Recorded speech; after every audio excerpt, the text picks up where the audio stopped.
ভুলবেন না, 24-এর আন্দোলনে যাত্রাবাড়ীতে কওমি মাদ্রাসার যে পরিমাণ ছাত্র রক্ত দিয়েছে তা কখনো ইতিহাস থেকে মুছে ফেলা যায় না।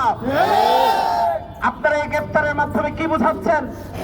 হাজার হাজার প্রমাণ আমাদের কাছে আছে কিভাবে ভারতীয় আধিপত্যবাদকে তারা বিস্তার করেছে।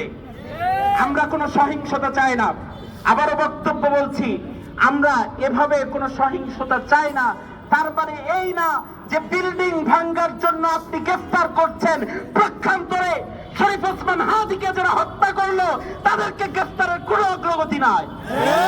বরং আমরা কি দেখেছি, লজ্জার দুঃখের বিষয় হচ্ছে শরীফ ওসমান বিন হাদি রাহিমাহুল্লাহকে এ সমাজ থেকে, স্বাধীনতাকামী মানুষের হৃদয় থেকে মুছে ফেলার জন্য তার বক্তব্যগুলোকে একটা একটা করে অপসারণ করা হচ্ছে। শরীফ ওসমান বিন হাদির শেষ স্মৃতি চিহ্নটুকুকে, তার বিদ্রোহী কবিতাগুলোকে মুছে ফেলার এক অপচেষ্টায় লিপ্ত সরকার, এ সরকার মণ্ডলীতে বসে থাকা এক গোষ্ঠী। আমি পরিষ্কার বক্তব্য দিচ্ছি, শরীফ ওসমান বিন হাদি রাহিমাহুল্লাহকে চাইলে আপনারা বুঝে ফেলতে পারবেন না। শরীফ ওসমান বিন হাদি এক দেহ থেকে বেরিয়ে স্বাধীনতাকামী প্রত্যেকটা মানুষের দেহে প্রবেশ করেছে।